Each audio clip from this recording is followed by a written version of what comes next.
Bonjour, je suis Damien et je suis ostéopathe.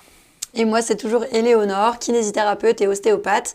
Et on va vous parler de tous les exercices disponibles sur l'application Andrew concernant les chevilles et le pied. Impec. On va commencer par des exercices de mobilité au sol. Donc, Damien, tu es déjà dans une bonne position. L'exercice, normalement, il commence à genoux dressés. Donc ça, on va venir travailler la flexion plantaire de cheville. Donc par exemple, pour les post-entorse qui n'arrivent pas trop à récupérer encore cette mobilité-là, cet exercice, il va venir mettre en charge en flexion plantaire. Donc il est assez intense. Il est bien, notamment pour les sportifs, ou voilà, vraiment travailler la fin d'amplitude chez les patients qui sont encore gênés par ça. Et vous allez voir que quand vous allez Alors l'idée là, c'est pas de travailler les quadriceps, parce qu'on a l'impression que je fais de l'isométrique des quadriceps, mais on le verra dans un exercice prochain. Là, l'idée, c'est vraiment de venir partir en arrière pour forcer la flexion plantaire au niveau de la talocrurale. Et vous allez avoir un étirement aussi des fibulaires et des fléchisseurs dorsaux. Il y a même un niveau 2 sur cet exercice qui va encore plus loin, où tu vas venir mettre les mains derrière et on va venir soulever les genoux. Alors là, tu vas nous parler de tes sensations. Ouh! Ah oui, c'est des bonnes sensations. On sent bien que ça tire sur les fléchisseurs dorsaux. On sent bien que ça tire sur les fibulaires également.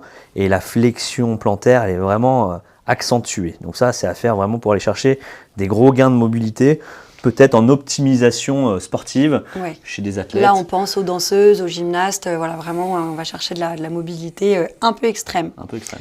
On a quasiment le même exercice, mais sur les orteils. Donc là, en fait, on va venir chercher un étirement de la voûte plantaire. Pareil, on va venir mettre en charge pour accentuer ça. Donc là, Damien, j'imagine que tu sens bien que ça tire sous les orteils. Ça tire bien sous les orteils, ouais, et sur toute la voûte plantaire. Donc on est aussi un petit peu intense. On pense aux sportifs qui ont des aponévrosites plantaires, par exemple. Sportifs ou non sportifs d'ailleurs, parce que des aponévrosites plantaires, ou alors des... Ouais, mais il y a un étirement un peu plus facile. Spécifique pour ça. Ça marche. Pour les épines cannelle notamment. On en reparlera tout à l'heure. Exactement. On reste sur le tapis. On va venir étirer la chaîne postérieure avec ton exercice préféré, le chien tête en bas. Donc, on l'a beaucoup décrit dans la partie lombaire, cet exercice. Donc, pour vraiment avoir l'installation, vous pourrez regarder ça au niveau de la zone lombaire. Là, en fait, on va venir faire un chien tête en bas simplement pour permettre d'étirer vraiment toute la chaîne postérieure. Ce qui peut être pas mal aussi, c'est de venir faire comme des mouvements de marche pour vraiment aller chercher un peu plus loin au niveau de l'étirement du triceps. Et on voit que du coup, on étire aussi la voûte plantaire quand on fait ça. Dans cet exercice-là, vous pouvez demander à votre patient de relever, je vais le faire sur la jambe gauche, de tendre la jambe gauche, plier la jambe droite. Et quand on tend la jambe gauche, relever les doigts de pied vers le plafond. Et là, on va vraiment avoir un travail postérieur qui est assez intense sur nos chaînes post. Nickel. Et on ne peut pas parler mobilité cheville sans parler mobilité aussi des articulations sous-jacentes. Donc on a un exercice qui te permet de travailler la mobilité du genou. Je te laisse t'installer dans la position. Alors c'est laquelle que tu veux me faire? Ces positions comme ça où tu vas venir vraiment chercher les rotations des genoux. Ça ressemble à cette position Bouddha. Exactement. Mais dans l'idée, là, ça travaille bien sûr les hanches, mais dans l'idée, on va venir travailler les différentes loges en comprimant, décomprimant des loges internes et des loges externes. Donc là, si je pars vers l'extérieur à droite, je vais venir décomprimer la loge interne à droite et comprimer la loge externe, donc vice versa sur mon genou droit. Et je vais venir faire l'inverse. Voilà. Et l'idée, c'est de venir chercher en mobilité sur le genou. Vous allez voir que ce n'est pas un exercice. On travaille aussi les rotations du genou. Très très simple. On travaille également les rotations du genou, effectivement. Bien. Et tu peux rester dans la même position pour vraiment voir le Bouddha hanche, donc qu'on peut faire en dynamique avec les mains au ciel. Voilà. Là, on vient vraiment cibler plus les hanches. Donc là, vous avez deux manières de le faire. Soit vous poussez dans la hanche pour venir ouvrir, soit on lève le bras pour aller vers le plafond. Ça dépend quelle hanche vous voulez cibler sur cet exercice-là. Donc ça, par exemple, ça peut être les patients sportifs qui disent j'arrive pas à faire un squat parce que ma cheville, elle bloque. En fait, peut-être que finalement, il faut travailler la hanche. Ça, c'est ce que vous verrez pendant la consultation. Et du coup, on l'a mis là, dans la zone cheville, parce que c'est important de travailler la hanche dans ces cas-là. Donc, on va pouvoir passer debout pour continuer à travailler cette cheville. Allez, go. Alors, on va vous montrer les étirements du triceps notamment. Donc, Damien, tu peux reculer un pied. Celui-là, qu'on voit Allez. bien. Voilà, posez bien le talon au sol et on plie le genou qui est devant pour aller vraiment chercher dans l'étirement. Donc là, le patient, il peut céder d'un mur hein, pour qu'il n'y ait pas de souci d'équilibre ou quoi. Donc l'étirement du triceps, dans quoi il est utilisé? Alors moi, je l'utilise beaucoup pour les aponevrosites. Après, bon, il ne s'est pas démontré au niveau des tendinopathies d'Achille, mais il fait du bien aux patients. Toujours dans cette idée d'aponevrosite, on a l'étirement de la voûte plantaire. Alors là, on utilise un mur qu'on va inventer, du coup, justement là. Donc en fait, René, tu peux peut-être te rapprocher un petit peu plus bas. Donc imaginons qu'il y a un mur ici. L'objectif, c'est que les orteils viennent vraiment se positionner contre le mur et la base va venir toucher le sol. Donc les orteils sont calés contre le mur et là, le patient va venir décoller le talon. Tu me demandes de faire un truc imaginaire. Donc là, ça va bien tirer sous la voûte plantaire. Ok. Donc pour les aponevrosites, important aussi. Même pour toutes les douleurs de pied, les chutes de pied, tout ce qui va être comme ça. C'est un exercice qui est bien, qui fait du bien aussi. D'ailleurs, on peut parler de la réactivation de la voûte plantaire, hein, vu qu'on est là-dessus. Oui, juste avant, je vais continuer avec ton mur imaginaire. Pardon. Donc un exercice qui travaille la mobilité de cheville en flexion dorsale cette fois, qui est super bien parce que si on utilise un mur, ça permet d'avoir un biofeedback. Ah oui, donc en fait, le patient va venir rapprocher son pied du mur et venir essayer de toucher le mur avec son genou. Et en fait, voilà, donc là, tu y arrives très bien. Donc, tu vas pouvoir reculer un petit peu plus ton pied de quelques millimètres et tu vas venir réessayer. Voilà. Et ensuite, il va reculer son pied jusqu'à trouver la limite. Donc, par exemple, on va dire que là, c'est ta limite. Là, hop, tu galères à garder le talon. Bah, c'est exactement ça. Tu galères à garder le talon au sol. Donc, c'est ta limite. Et ce qui est pas mal, c'est du coup, il peut comparer avec l'autre pied. Donc, tu vas venir mettre le pied gauche exactement devant cette ligne. Et tu vois qu'avec ta cheville qui va bien, et ben en fait, tu peux aller beaucoup plus loin. Donc, le patient, avec ça, il a un biofeedback et il peut travailler sa flexion dorsale en charge.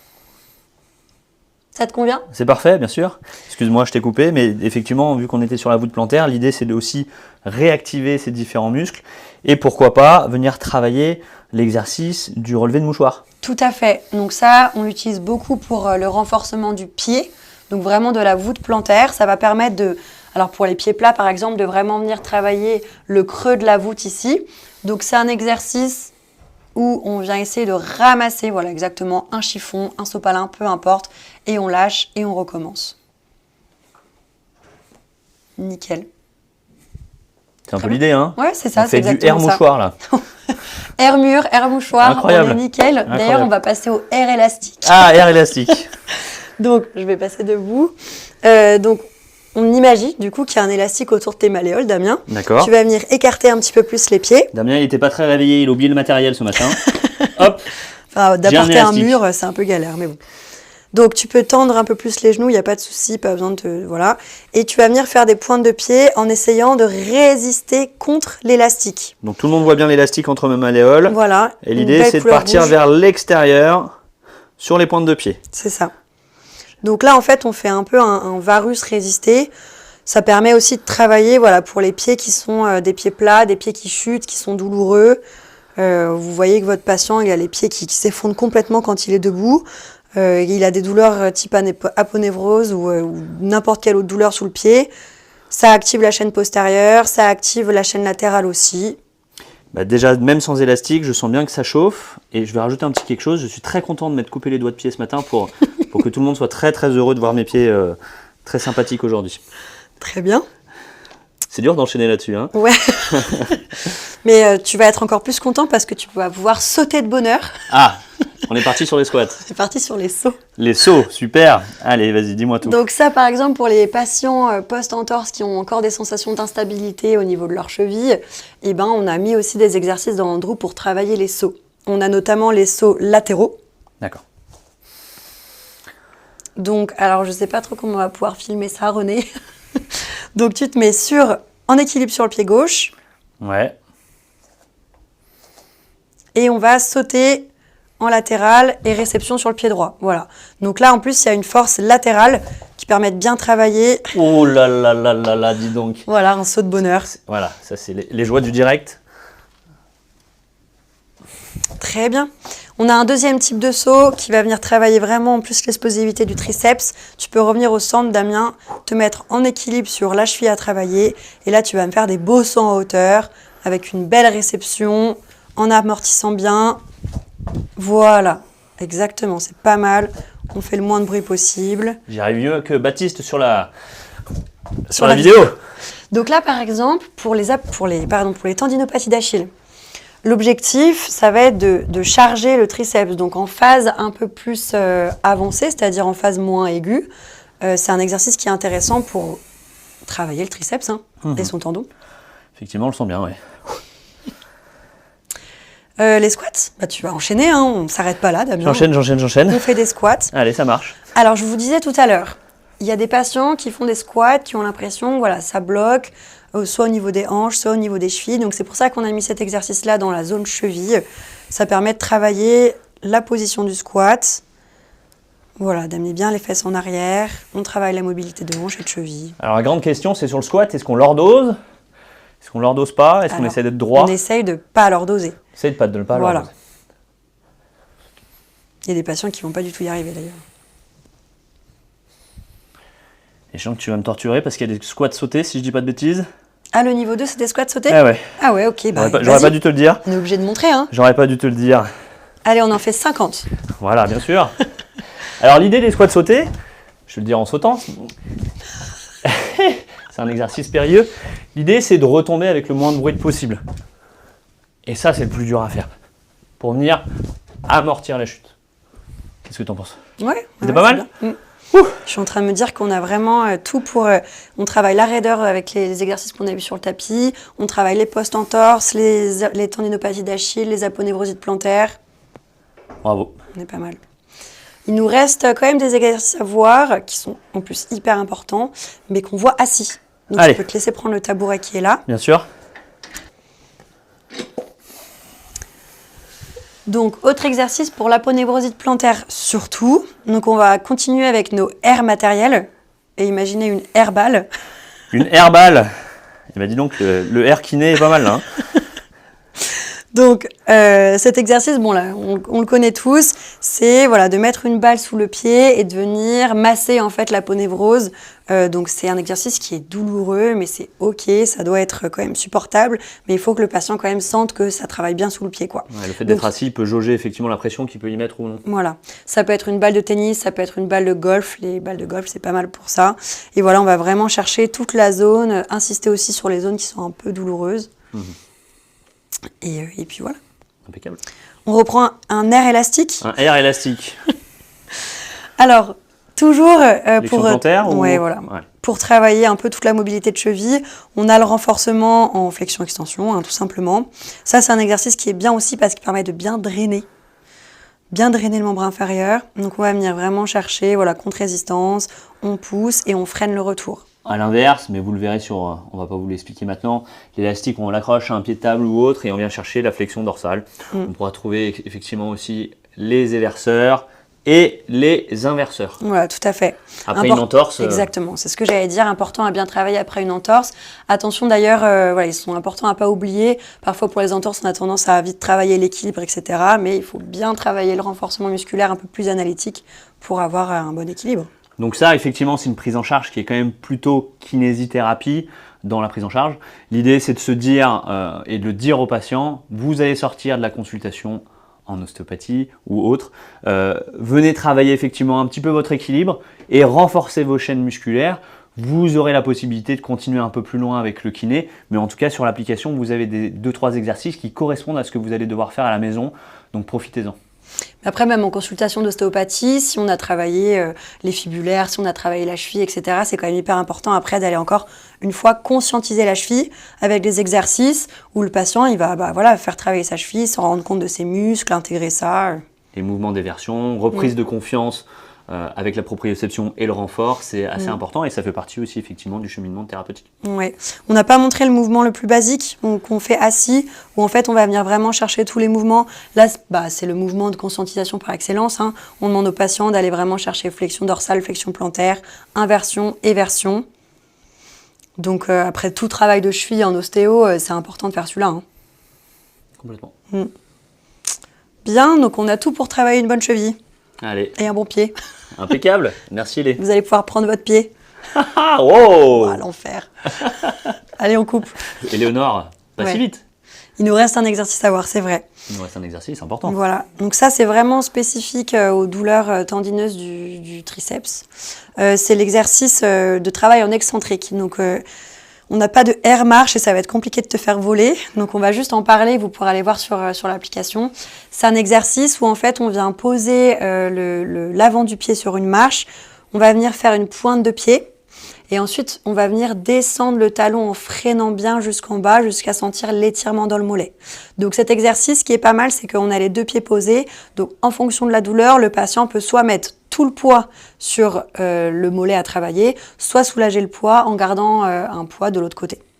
Cet exercice-là, il va venir travailler en excentrique, donc c'est très important pour soulager le tendon. Donc vraiment cibler ça sur les tendinopathies d'Achille, les gens qui vous disent le matin j'ai mal au tendon ou même après une longue marche. Cet exercice-là, il va vraiment leur être bénéfique. Décidément, j'ai du mal. Hein. Donc on essaye de leur dire d'évoluer dans cet exercice-là. C'est-à-dire que si au début ils ont mal, hop, on met l'autre pied, on soulage et on le fait tranquillement. Et plus ça va aller, plus on charge sur le pied douloureux et plus on fait de répétitions. Donc quand on parle de charger, vous verrez que c'est chez certains sportifs, notamment des tendinopathies, mais non plus, j'y arrive pas, des tendinopathies d'Achille.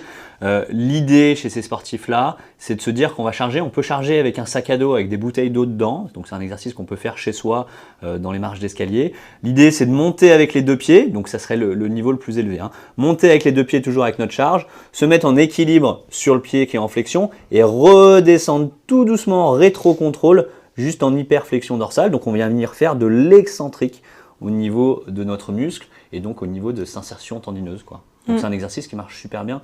Donc on s'est dit que c'était dommage de s'en priver sur l'application. Et n'oubliez pas qu'il y a différents niveaux. Si ce n'est pas un grand sportif et qu'il y a une tendinopathie d'Achille, on le fait avec les 2 pieds, des flexions-extensions, sans charge. Et puis on charge de plus en plus, comme tu le disais. Et encore une fois, c'est ce que disait Damien aussi tout à l'heure, si le patient a vraiment une tendinopathie d'Achille, il n'y a rien de mieux que la kiné parce que ça va prendre du temps justement pour recharger le muscle, pour retravailler aussi en concentrique, pour retravailler en explosivité. Donc voilà, mais ça c'est vraiment l'exercice basique. Si vous avez un patient qui vous en parle, vous pouvez lui prescrire cet exercice-là, quoi. Attention, prescrire, conseiller. Conseiller. Merci à tous.